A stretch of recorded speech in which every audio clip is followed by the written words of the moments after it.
Fala galera, tudo bem? Meu nome é Rodrigo Oliveira do canal Não Me Contaram e hoje é o nosso primeiro episódio. Então galera, hoje a gente vai estar trazendo algumas notícias, informações, vamos estar debatendo, conversando um pouco sobre isso. Quero te convidar a comentar, ir lá nos comentários desse vídeo, colocar suas opiniões, se você concorda, se você discorda, clica aí no like ou no dislike se você não gostar. Mas seja participante desse canal, beleza? Vou ler, comentar, responder todos os comentários e quero te pedir um favorzão.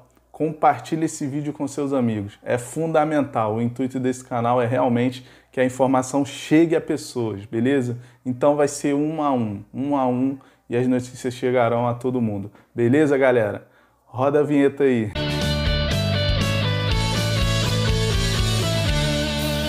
Então, galera, hoje a gente vai estar conversando sobre 4 assuntos que rolou aí essa semana aí. Eu creio que a gente pode estar conversando um pouco mais, tá debatendo. De novo, te peço que comentem os assuntos, que você concorda ou discorda, tá? E a gente vai conversando sobre os assuntos, beleza? O primeiro é sobre o pronunciamento do ministro da Saúde, Marcelo Queiroga, que foi proibido pelo STF.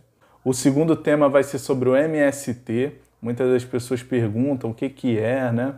A gente vai estar conversando um pouco sobre. O terceiro tema vai ser sobre um comentário da senadora candidata à presidência da República, Mara Gabrilli, vice da candidata Simone Tebet. A gente vai estar conversando sobre esse comentário dela, né? E o quarto assunto vai ser sobre essa polêmica aí que está envolvendo a ex-ministra e senadora eleita Damares, né? A gente vai estar conversando sobre esse assunto aí, beleza? Então, galera, sobre o nosso primeiro tema, vou estar colocando aí para você, né? Moraes nega pedido do governo para pronunciamento de Queiroga sobre a poliomielite. De cara, eu quero convidar você a ir vacinar os seus filhos, né? Vacine os seus filhos. A poliomielite é uma doença que ela foi erradicada no Brasil. Só que ela está começando a voltar em outros países da Europa, né?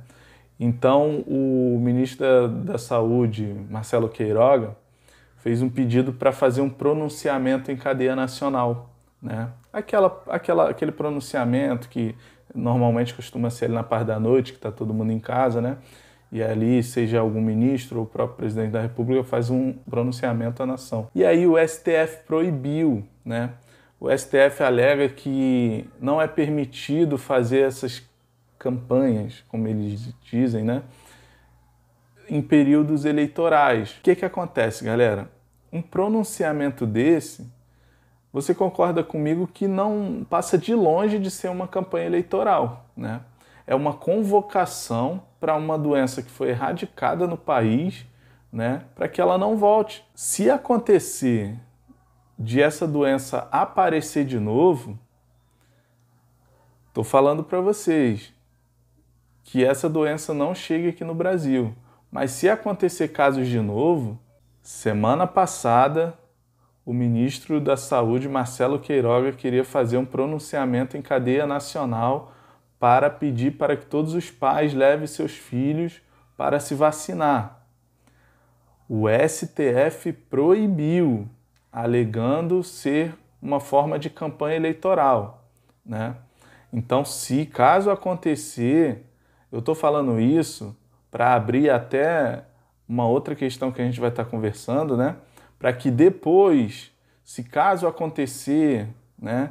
Se caso aparecer essa doença de novo no Brasil que foi erradicada, não falarem que foi negligência, né?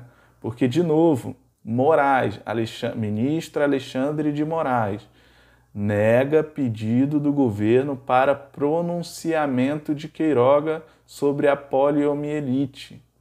Então guarde bem esse momento. O STF que proibiu, né? E aí a gente vai trazer situações do passado, né? Quando o governo, quando começou a pandemia, né, ficava aquela dúvida de fica em casa ou não fica em casa, né? A OMS falava uma coisa, aí a mídia falava outra, aí o governo falava outra, ficava aquele jogo de informações malditas, né, e não ditas, até que o STF ele proíbe, né, assim como ele proibiu aí o pronunciamento do ministro da Saúde, na época o STF proíbe. Eu vou colocar aí, tá aí para você, ó. Lá embaixo você pode ler todo, né? Mas lá embaixo, só para resumir, tá aqui. Ou seja, conforme as decisões, é responsabilidade de todos os entes da federação adotarem medidas em benefício da população brasileira, no que se refere à pandemia. Então, assim, a gente lembra na época, né, que os governadores, ficou a cargo dos governadores e prefeitos a responsabilidade, né, de como gerir o andamento da pandemia, né? E a cargo do governo federal ficou mandar dinheiro, né? E precisou de muito dinheiro e, de fato, foi injetado muito dinheiro. E aqui eu não vou nem entrar no mérito de como os prefeitos e governadores usaram esse dinheiro, né? Porque você pode buscar aí na mídia que, em muitas situações, a grande maioria, prefeitos e governadores usaram esse dinheiro para pagar dívidas de suas prefeituras, para que mostrasse como se a prefeitura e o governo do estado estivessem bem, porque logo depois teria uma eleição para eles, a grande maioria, se reelegerem, né? Então, assim, ficou nítido essa questão, né? Só que a culpa, ela sempre vai e, obviamente, vai cair para cima do governo. Só que a mídia não mostrou que o STF proibiu a ação do governo federal nas medidas sobre a pandemia, né? Ela apenas injetava o dinheiro, né? E se a gente pegar lá no comecinho, eu vou colocar aí para você, ó, Pfizer não abre mão de que responsabilidade por efeitos da vacina seja do Brasil. E aí você lembra que lá no comecinho, né, as pessoas criticavam o governo, a mídia caiu em cima do governo porque o governo estava demorando, né, a comprar vacina. E aí eu vou estar colocando para você aí, ó, Pfizer não abre mão de que responsabilidade dos efeitos da vacina seja do Brasil. Ou seja, na época, nem a própria Pfizer ela dava a garantia da vacina, né? Então, o que o governo fez? Eu não vou fazer do meu povo, né, da população brasileira, de boi de piranha, de experimento de uma vacina, né? Imagina só, se trazem essas primeiras vacinas, que as outras já não tinham muita garantia, mas as primeiras então, né? Eu vou trazer um dado aqui para você e vou colocar aí para você. O site do Dr. Saúde diz assim, ó, que aqui está falando sobre as vacinas mais rápidas que aconteceram, né? De criação, pesquisas e criação, né? Até agora, o sarampo segura o recorde. A vacina do sarampo foi a mais rápida até hoje. O vírus causador da doença foi identificado em 1953, enquanto a vacina foi aprovada em 1963, quer dizer, 10 anos depois. Descobrir o vírus e criar uma vacina em menos de 2 anos, como pode acontecer com o coronavírus, vai além de tudo que a ciência já viu. Então, quer dizer, a vacina mais rápida pesquisada e criada foi a do sarampo, quer dizer, durou 10 anos, eu estou falando da mais rápida. Mas, em menos de 6 meses, o senhor senador Randolfo Rodrigues queria apressar, passar por cima até da Anvisa. O que é a Anvisa? É a Agência Reguladora da Saúde no Brasil. Não sai um remédio, não sai uma vacina antes do teste da Anvisa. E ele queria passar por cima de tudo isso. E a mídia aflorou essa história de que o presidente era negacionista, que ele não queria vacina, que ele demorou para trazer a vacina, né? Como é que ele vai trazer uma vacina que a própria fabricante não dá a garantia? Agora tu para e pensa. Se o presidente traz essa vacina e o povo começa a morrer, começa a passar mal por conta de uma vacina que não tinha nem 6 meses ainda de fabricada, você acha que ia acontecer o quê? Hoje ele é o negacionista, hoje ele é o cara que não quis a vacina, né? Mas e se ele traz e o povo morre? Ah, o presidente, o governo, o Ministério da Saúde não se atentou, como estão fazendo agora com a Damares. A denunciante está virando ré, mas isso a gente vai conversar um pouco mais à frente.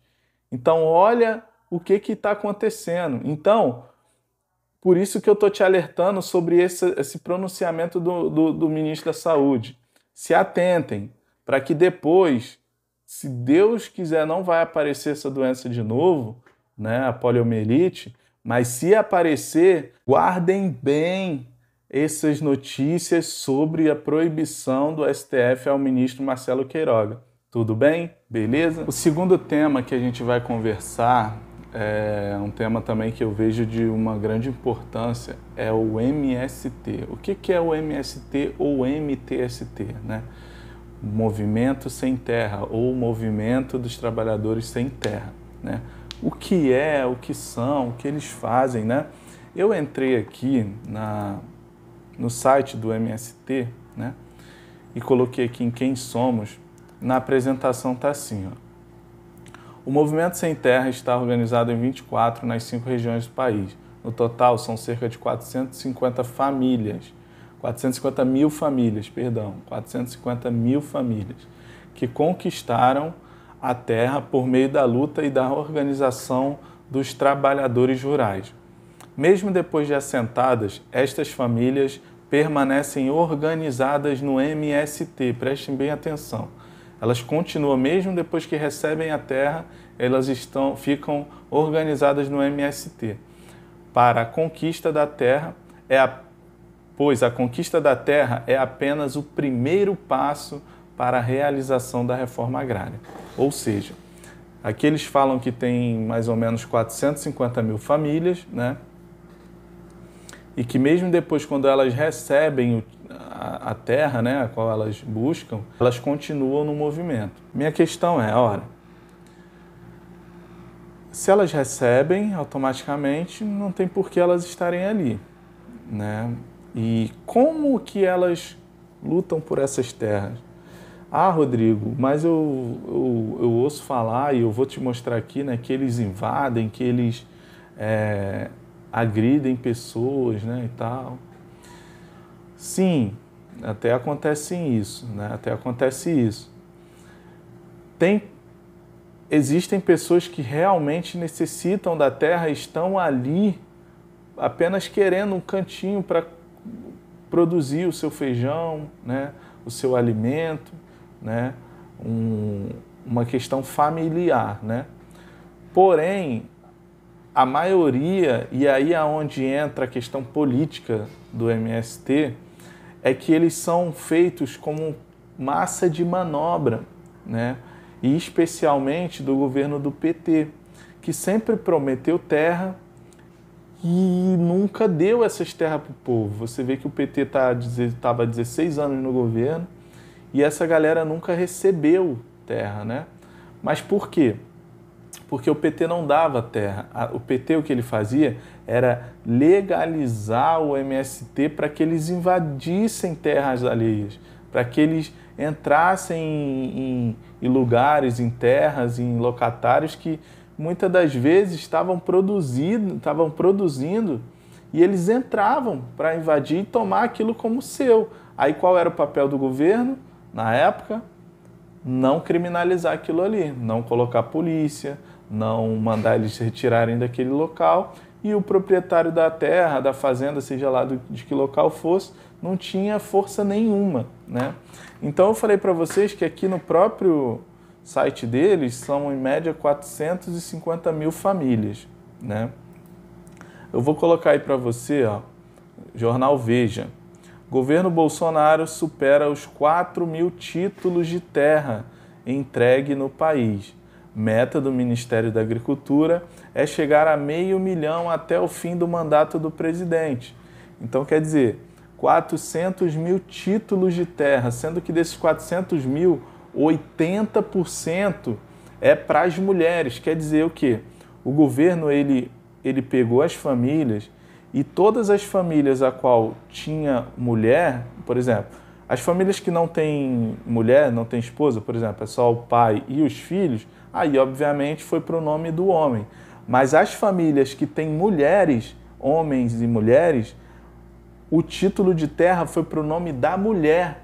Para quê? Para dar uma segurança para ela, né? Então, assim, é um governo dito muito que não gosta de mulheres, mas até nesse ponto o governo se preocupou em preservar as mulheres, né? Então, colocou. Então, 80% dos títulos de terra foi colocado para as mulheres, né? E aí a matéria continua falando. O governo Bolsonaro acabou de ultrapassar a marca de 400 mil documentos de titulação fundiária emitidos pelo INCA para famílias assentadas, uma das principais bandeiras do presidente na peleja contra o MST, defendido por Lula. Por quê? Por que o Lula defende isso? O Lula defende isso porque ele é um administrador da miséria. Ele não quer a mesma coisa que ele usa com o Nordeste, dizendo que o Nordeste passava fome e ele acabou com a fome do Nordeste. Ele não acabou com a fome do Nordeste, ele não acabou com a miséria do país. Ele apenas administrou. Ele apareceu como imagina um cara que não ganha nada e passa a ganhar R$80 por mês, né? E ele ficou administrando isso. Da mesma forma, ele faz com o MST. Muito do povo do MST, ele quer sair. Mas o que eu li aqui mais cedo? O que eu falei aqui, ó? Mesmo depois de assentadas, essas famílias permanecem organizadas no MST, pois a conquista da terra é apenas o primeiro passo para a realização da reforma agrária. Quer dizer, eles não podem sair desse movimento, eles ficam lá de uma forma obrigatória. Para quê? Para fazer populismo, para angariar pessoas, para que o Lula ele tenha isso como um exército, assim, vamos se dizer, né? Para que ele tenha pessoas, né? Uma vez o presidente do MST falou que pegaria em armas se fosse o caso, né? Se o Lula fosse preso na época, né? Então, assim, você vê a gravidade, e eu vou colocar palavras aí do próprio Lula, né? Ele dizendo, né? Eu vou colocar aí para você ver que é melhor, beleza? Queria que você me dissesse qual foi a terra produtiva que Sem Terra invadiu. Qual foi a terra produtiva que Sem Terra invadiu? Um grupo do MST invadiu uma área altamente produtiva no DF, onde produtores rurais foram colocados através de programa do governo federal no início dos anos 80. A situação por lá é de apreensão e revolta na comunidade do Rio Preto. A nossa propriedade foi invadida e nós estamos sem o direito de entrar nela para trabalhar, né? Qual será o papel do MST no seu governo? No MST, o MST está fazendo uma coisa extraordinária. Está cuidando de produzir. Durante o ataque, 10 funcionários estavam na fazenda. 2 deles sofreram lesões corporais. Tiveram documentos, dinheiro e celulares roubados. Adentrar as casas dos funcionários que trabalham de sol a sol, plantando, produzindo para pôr alimento na mesa do povo brasileiro e do povo e do mundo. O Brasil vai ser o celeiro do mundo em muito breve. As pessoas entrarem, as pessoas não reagiram, não teve reação. Isso não pode ficar impune. E agora você vai ver o secretário de Segurança do Paraná falando sobre o que é o MST. O secretário de Segurança Pública do Estado, José Hélio Pachá, falou sobre os ataques. Realmente a gente está lidando com uma organização criminosa que já atua aqui no Estado há muitos anos, assim como em outros locais do Brasil, e nós temos que ter muita cautela para lidar com ele. Então você vê que o MST é um grupo a qual existem pessoas lá que sim precisam e estão sendo ajudadas, né? O governo está trabalhando nisso. De 2018 para cá foi o tempo que o MST menos invadiu terra. Por quê? Porque as pessoas estão recebendo título, né, de terra para poder morar, para poder plantar ali seu alimento, né, de uma forma familiar e não industrial, né? E de uma forma pacífica, de uma forma legalizada. E isso tem enfraquecido o movimento. Então, o Lula ele tem jogado muito nessa tecla do MST, por quê? Porque ele acha que ele ainda tem um certo poder no MST, e de fato tem, nas lideranças principalmente, né? Que as lideranças, muitas das vezes, você pega o Guilherme Boulos, ele é líder do MST lá em São Paulo, mas ele mora no bairro mais nobre de São Paulo, entendeu? Então, assim, as lideranças, elas não não necessita de terra, mas eles usam as pessoas que realmente necessitam para se fazer uma massa de manobra com eles, né? O que a esquerda faz? Ela usa qualquer sentimento, qualquer necessidade do povo, né? Qualquer dor do povo, e usa aquele discurso eleitoreiro para fazer daquele povo e junta todas as minorias. Para quê? E me intitulo como eu sou defensor dessas causas. Não, todo mundo sabe da dor de todo mundo, da necessidade de todo mundo, mas não tem causa própria, né? O país é um só, mas a esquerda ela usa essas situações para dividir as pessoas. E o MST é mais um caso que o PT se apropriou das suas necessidades para dividir o povo. Outro ponto que a gente vai trazer aí, e é um ponto que acho que até hoje ele incomoda muito o PT, né? É o caso da morte do prefeito de Santo André, Celso Daniel, né? Essa semana, a candidata à vice-presidência Mara Gabrilli, vice da Simone Tebet, candidata, né, que teve 4, poucos %, ela deu essa entrevista aí à Jovem Pan. Ronan Maria Pinto, se ele não fosse pago, ele ia entregar o Lula como mentor do assassinato do Celso Daniel. Esse é o teor da chantagem. E o Lula pagou. Como é que alguém que não tem nenhum envolvimento pagaria? O Lula pagou os 12 milhões da chantagem, sim. O Ronan Maria Pinto cala a boca e fica quieto.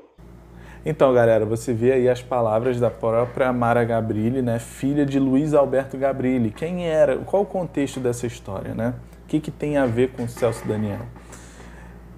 Luiz Alberto Gabrilli era um dos empresários, dono de ônibus em São Paulo, né?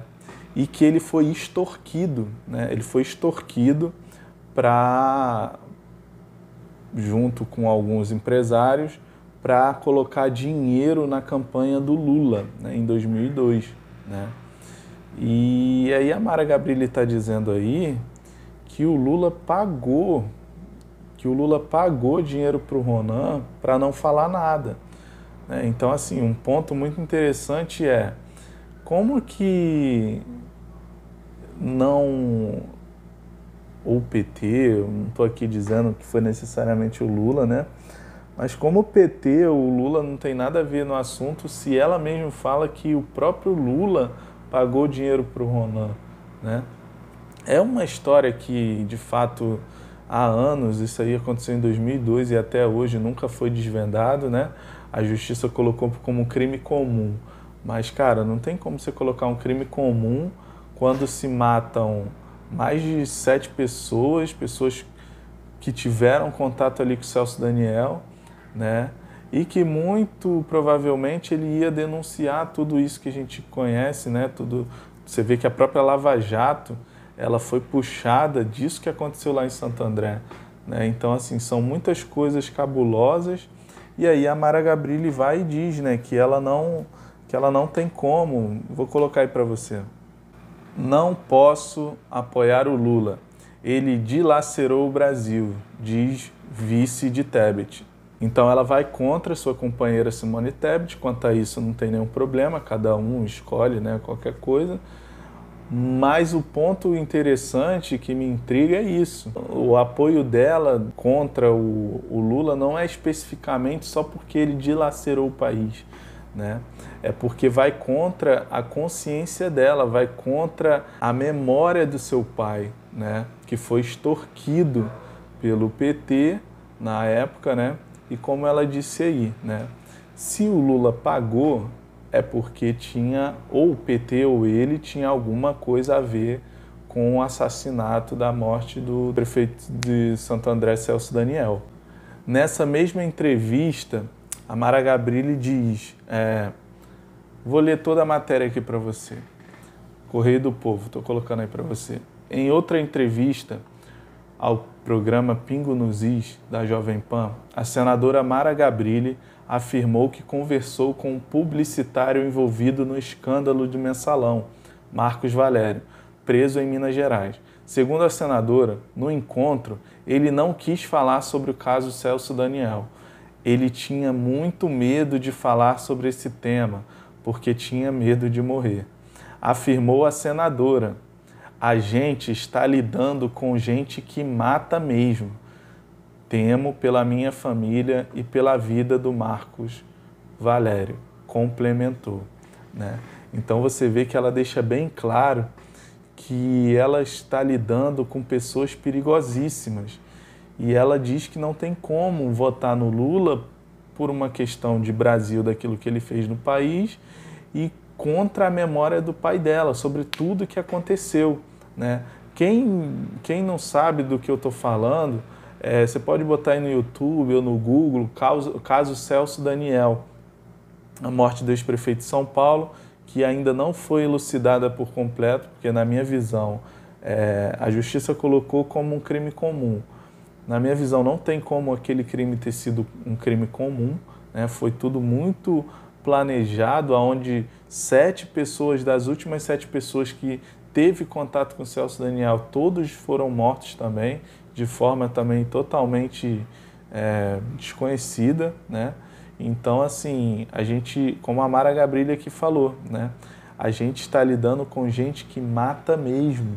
E se a gente for olhar, né, nos manuais que regem, né, o PT, falam coisas ali de que tudo vale pela causa, né, sobre mentiras, quanto mais mentiras faladas, uma hora se torna verdade. Então eles são sim capazes desse tipo de coisa, né? É como ela falou aqui, né? Ela está lidando com gente muito perigosa.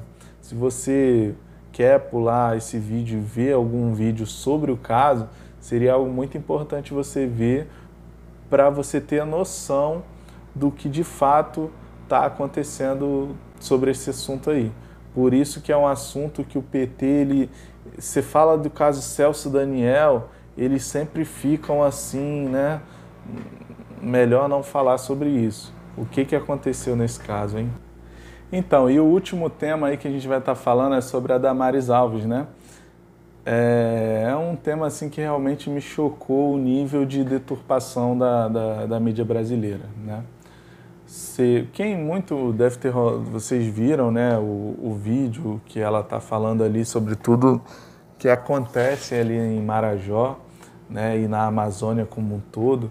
Eu indico muito vocês verem uma série da Brasil Paralelo, né, que se chama Cortina de Fumaça. Ali você vê realmente, de fato, todas essas questões de queimada, né, é apenas uma cortina de fumaça. A mídia usa esses assuntos de queimadas para cobrir aquilo que de fato acontece lá, né? E a Damares trouxe alguns pontos, né? Que ela, muitas das vezes, ela não tem até como comprovar, porque você imagina você entrar aqui é um exemplo, né? Você entrar numa área dominada pelo tráfico para comprovar alguma coisa. Como é que você consegue? Então ali é a mesma situação. Existem esquemas, existem quadrilhas ali perigosíssimas que agem nessas questões, e que para você, às vezes, conseguir uma prova concreta é muito complicado. Só que ela denunciou isso. E aí o que o Jornal Nacional fez? Ela, sem o Jornal Nacional publicar o vídeo, eles não publicaram o vídeo ao qual a Damares está falando, por ser um vídeo realmente muito impactante, muito chocante. Eles não querem essa reação do público, mas eles fizeram questão de insinuar que a Damares, mesmo sabendo disso, não denunciou, né, esses casos. E aí rolou também na internet vários vídeos de ela denunciando na própria comissão de ética lá do Congresso, né, do Senado. Tipo assim, essas situações que aconteceram e o próprio Jornal Nacional falou, né? Então, assim, olha o nível que a mídia faz quando ela quer denegrir a imagem de uma pessoa, né? E o pior, o que aconteceu de pior, já não bastou o Jornal Nacional fazer isso, estou colocando aí para você, a própria chamada Rainha dos Baixinhos, né? Ela vem e pelo Instagram, ela compartilha um link de petição para cassação de mandato da ex-ministra e senadora eleita Damares Alves, né? Quer dizer, como que a Xuxa, como Rainha dos Baixinhos, tem a coragem de pedir a cassação de mandato de alguém que denunciou aquilo que acontece com crianças lá na Amazônia, né? Então, assim, é algo que na minha cabeça ela não consegue entrar de jeito nenhum.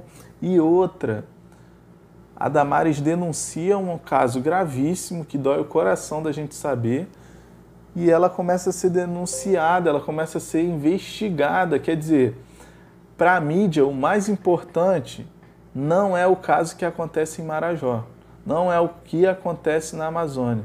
A Damares Alves denunciou e ela passa a ser investigada. Quer dizer, ser verdade ou não, se é verdade ou não o que ela está falando, passa a ser mais importante do que o que ela contou, do que o que ela denunciou.